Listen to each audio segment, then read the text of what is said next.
everyone, I'm Sarah and this is Budgetsew, where we create stylish, fashionable looks as inexpensively as possible. Today, we're doing a sew-along to the Patchwork Scarf from Everyday Style by Lotta Jansdotter.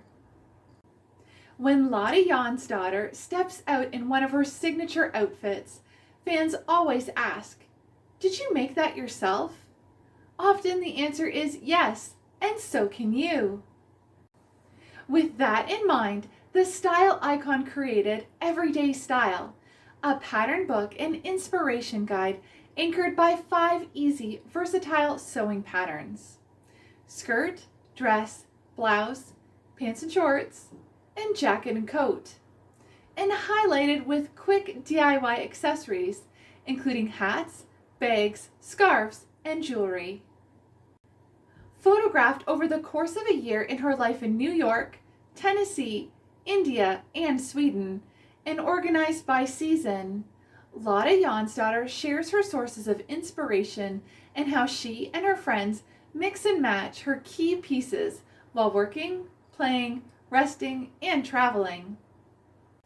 Everyday Style brings Lotta Jansdotter's infectious and sought-after sense of style to new followers and longtime devotees alike.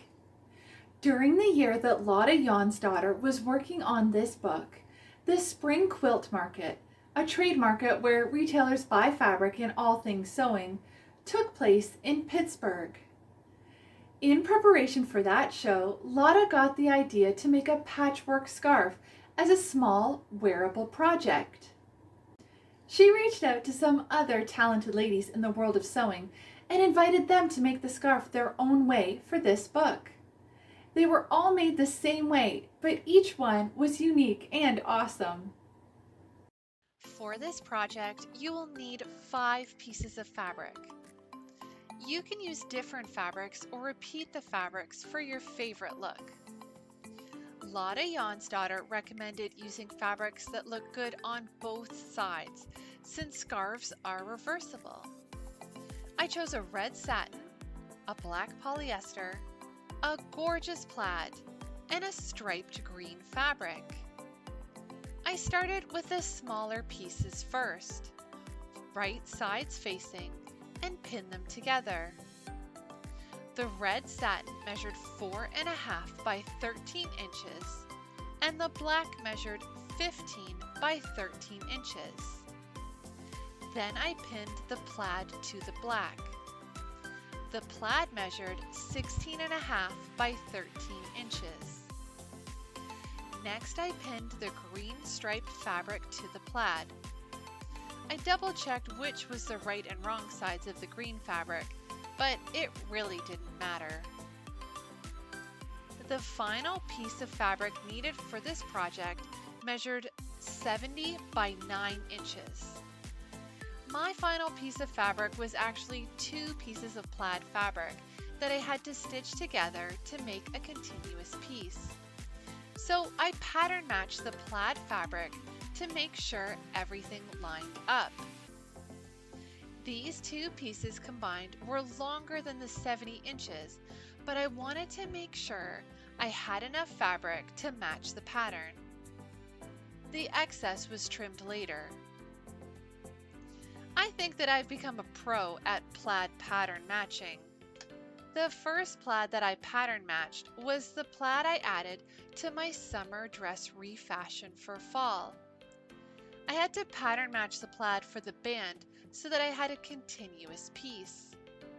I had to match the same fabric again when I sewed my Butterick 3055 hat. The join in the plaid was at the center front. At the sewing machine, I sewed the fabric into one long piece. I bought the plaid fabric from a Fabricland store closing sale in Stratford, Ontario. The fabric was originally $26 a meter, but they had it on clearance for $6.50 a meter. And since the store was closing, I received an additional 50% off. There were only 1.2 meters left on the bolt, but I really liked the plaid, and I was sure that I could make something nice out of it. Since I had 1.2 meters of fabric, I decided to make the classic beret from Saturday Night Hat by Eugenia Kim. Saturday Night Hat is quick and easy hat making for the downtown girl. In this book, Eugenia Kim teaches you to make 30 of her designs with patterns and instructions so easy you can start the project Saturday afternoon and wear it out Saturday night. I love every single hat that is in this book. I bought the book off Amazon.ca for $18.29. It was a secondhand copy, but in fantastic condition. I'll post a link to this book on Amazon.ca in the description box of this video. Then I sewed the two pieces of plaid together to be pattern matched. After deciding to make the classic beret, I thought that it would be nice to make a matching bag. I chose Simplicity 9553, View 2 from 1971. The link to the video with the sew along to Simplicity 9553 is at the top of the screen. Then I pinned two large pieces of fabric together. The striped green fabric was given to me by my mom. She thought that it would be perfect for a Christmas apron, so I used it to make McCall's 2811. McCall's 2811 was published in 2000 and is part of the retro collection from the 1950s. There are 5 variations included in the pattern. View A has a wrap back, and aprons B through E have a tie back closure. Aprons B, D, and E have contrast variations. I chose to make View C but with 2 pieces of fabric so that it had a View E feel but used less of the green fabric. The link to the video with that sew along is at the top of the screen. My mom bought the fabric from Len's Mill store during a huge fabric sale. Len's Mill, a huge factory outlet that sells fabrics, craft supplies, housewares, and so much more, had a massive sale to clear out some of their inventory. Their entire selection of previously reduced fabrics was 75% off the lowest ticketed price, and if you finished the bolt, then it was 85% off. This lovely fabric was included. It was previously reduced to $5.49 a meter, and there were 2.2 meters left on the bolt. That means that prior to the sale that she would have had to pay $12.08 for this fabric, but since she bought the last of the bolt on sale, she got it 85% off, and the total price was $1.81. The link to my Len's Mill fabric haul is in the description box below this video. Next, I cut off the excess plaid fabric. I'm pretty sure that I can make something else out of the leftover plaid, so I'll be adding this piece to my scrap fabric box. At the sewing machine, I sewed the 2 long strips of fabric together. I used black Coats & Clark all-purpose dual-duty thread that I bought from Value Village thrift store. The black fabric was purchased at Value Village for $4.99. Originally, it was approximately 60 inches wide by 72 inches long, but I used 2 7-inch strips of it to lengthen my Calvin Klein skirt with knife pleats. The link to that how-to video is in the description box of this video. I also used the black fabric to line my Simplicity 9553 bag that matched my newsboy cap. The next step was on the back side. Place ribbon or twill tape over the seams and top stitch in place. I didn't have any ribbon or twill tape, so I chose to use some Belding brand bright red double fold bias tape that my mom bought years ago for Christmas placemats. It was an economy pack that could trim 4 placemats that measured 33 by 48 centimeters. It was 65% polyester and 35% cotton, and my mom got it on sale. I pressed open one of the folds of the bias tape so that it looked like a wide ribbon, but with the raw edges underneath. I used my Panasonic Freestyle iron to press open the double fold bias tape into single fold bias tape. I used my Freestyle steam iron on all my fabrics and sewing projects. The sole plate of this iron holds the heat for a long time, so I can continuously press my sewing projects, handmade garments, and all my washed fabrics. I absolutely love my iron, and if you would like to know how wonderful I think it is, then check out my Freestyle Steam Iron review video. The link is at the top of the screen. Next, I pinned the now single fold bias tape over the seams. I started with the shorter seams first.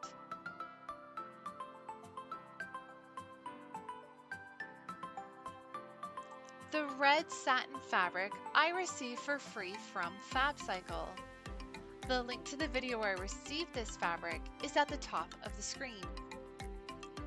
FabCycle collects fabric scraps, production offcuts, swatches, and other wonderful textures and colors of fabrics from Vancouver apparel manufacturers. The scraps are free, but you have to pay shipping or pick up the scraps from their Vancouver-based reuse center. The scraps come in various sizes. Some are as small as 2 centimeters and some are much larger and could come in uneven cuts. They don't guarantee which scrap sizes you'll receive, but for every scrap box they make, they add a good mix of sizes and textures so you have a lovely selection of materials. These scraps are great for makers that can work with small sizes of scraps or use as materials for stuffing. I don't mind piecing together patterns and fabrics, so these were great for me. Since I ordered $100 worth of fabric on my order from FabCycle, I requested 1 medium box of scraps, which was about 3 kilograms. The scrap boxes are offered in 3 sizes: small, which is up to 1 kilogram, medium, which is 1 to 3 kilograms, and large, 3 to 5 kilograms.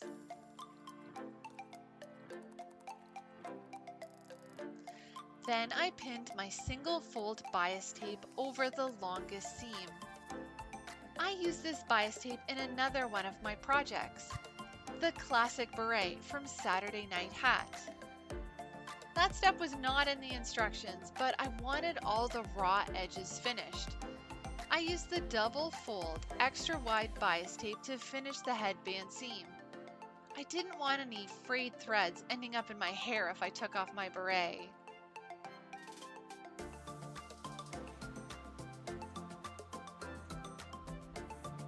Eugenia Kim, author of Saturday Night Hat, got her inspiration for the classic beret from her millinery class.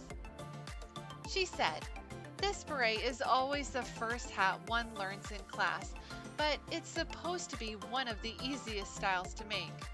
However, I can't really follow simple how-tos, and 6 sessions into millinery class, I was still working on the classic beret, while everyone else had moved on to more difficult chapeau. The uber simple directions make it easy to master this basic hat style in just hours." Then I pinned a short strip of bias tape over the raw edges of the plaid where I pattern matched the fabric strip together.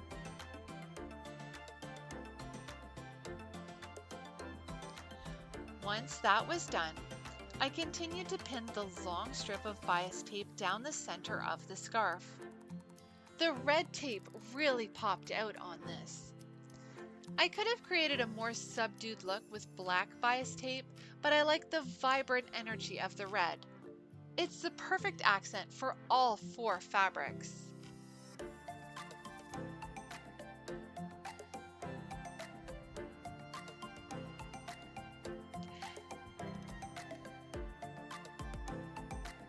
Then I switched to my beautiful domestic sewing machine that I loaded with red thread. To sew the bias tape to the scarf, I used red thread that I bought from Fabricland online. I had a lot of navy blue, green, white, and black thread in my sewing box, but not much of any other color. I ordered 2 spools of purple thread, 4 of red, 2 off-white, 2 light blue, 2 brown, and 4 beige. 2 of the red and 2 of the beige were for my mom. The spools were not on sale, but they were only 49 cents each. To see what else I ordered from Fabricland online, please see the link in the description box below this video. Brad bought this machine for me off Facebook Marketplace for $40 as a surprise present. He knew that I loved old metal sewing machines because they're built like tanks, and they can sew through anything. The seller on Facebook Marketplace promised him that it worked, so he bought it. He tested it at our home, and the light turned on, and the needle went up and down. After I oiled the machine, I found out that the stitch length was stuck on the tiniest stitch possible. The stitch length gears inside the machine had become jammed over time. I googled how to fix this and watched so many YouTube videos, but nothing worked. I oiled the machine a second time and worked all the gears. After the second oiling, the stitch length just popped back into place. I tried different ways of top stitching the bias tape down. I started by sewing the bias tape on the wrong side of the fabric so I could use the edge of the bias tape as a guide, but after the first 2 rows of stitching, I decided to switch to sewing the bias tape from the right side of the fabric. I couldn't see the bias tape when sewing with this method, so I was sewing blind, but I was able to use the seams as a guide so that the stitching looked straighter.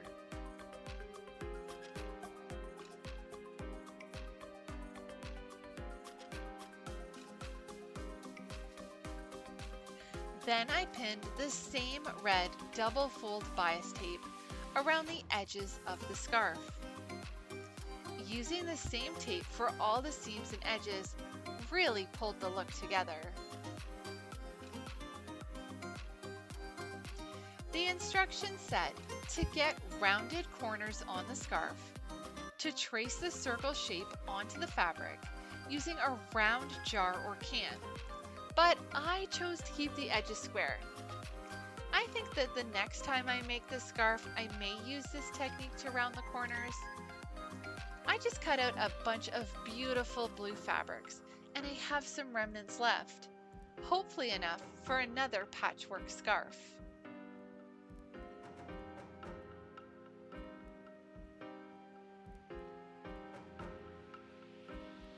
I really enjoyed Lotta Jansdotter's book, Everyday Style. She has some other great projects in the book, such as making fabric necklaces, sewing wool cuffs, and making patchwork bias tape. I've started the patchwork bias tape, so stay tuned to Budgetsew for that video. And I also have the perfect fabric for the wool cuffs.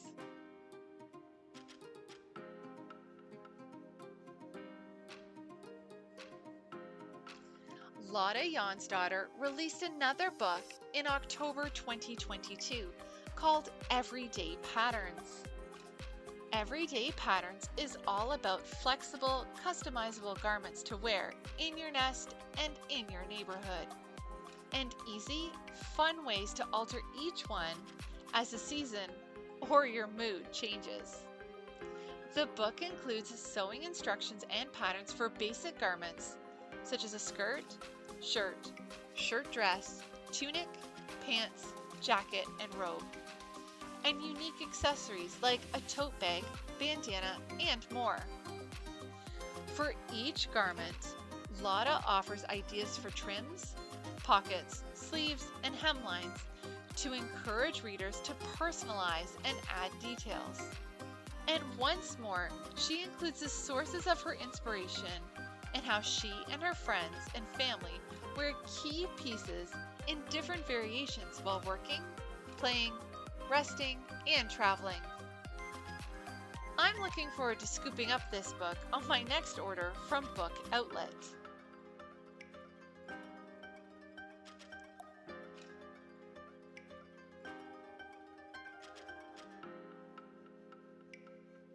Then, on my domestic sewing machine, I sewed the double fold bias tape to the edge of the patchwork scarf.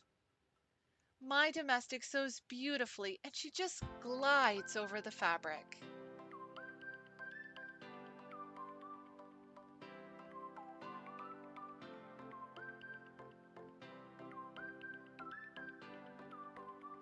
I used a Schmetz universal needle size 75 or 11 to sew this patchwork scarf.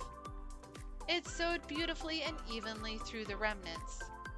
I recently bought some Schmetz universal sewing machine needles from Amazon.ca in one of my Amazon sewing haul videos. The link to the Amazon video is in the description box below this video.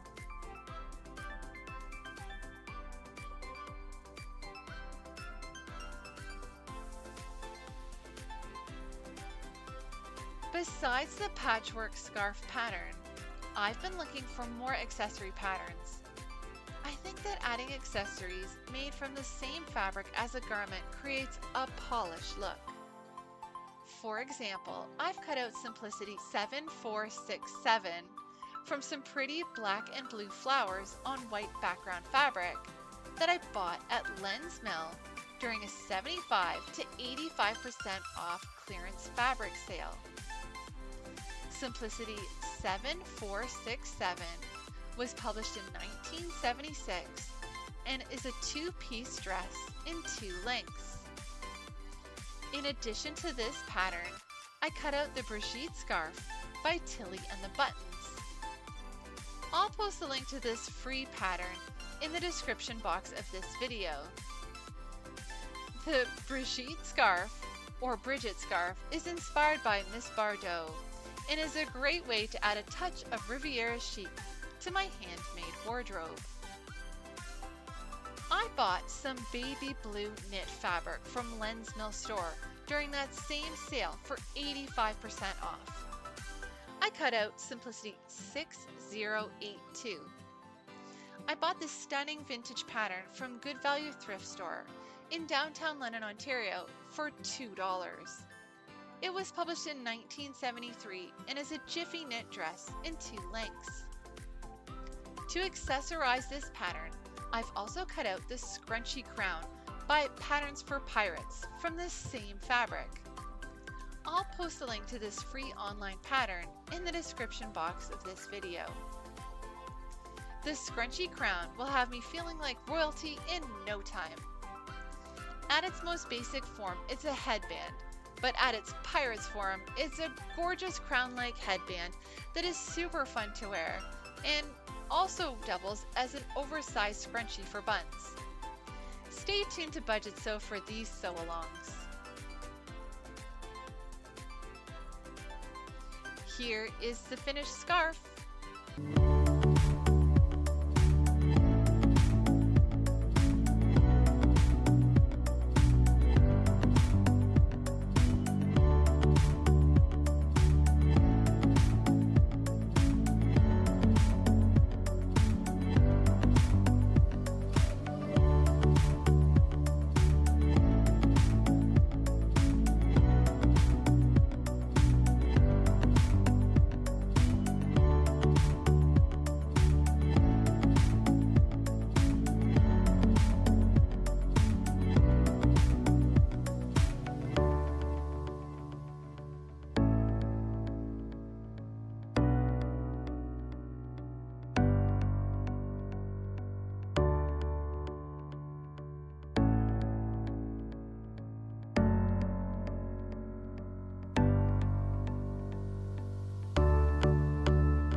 look, I'm wearing a Hagar sweater that I bought from Sears Outlet Store.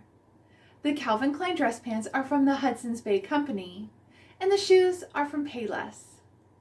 The necklace and earrings were in a Ziploc bag full of jewelry that I bought for $5 at a church Christmas bazaar. I hope you enjoyed sewing the patchwork scarf with me. Please like and share this video with your friends and family. I love sharing my new, vintage, and out-of-print sewing patterns, and my tips, tricks, quick fixes, and even my mistakes when sewing along with you. I also love sharing my wonderful fabric finds that I thrifted from charity shops, as well as brand new fabric online and in-store. If you'd like to see more from Budgetsew, please subscribe and press the bell to receive a notification when I release a new video. If you'd like to stay up to date with Budgetsew, follow me on Twitter, Instagram, and Facebook at Budgetsew. Thanks for watching. See you next time.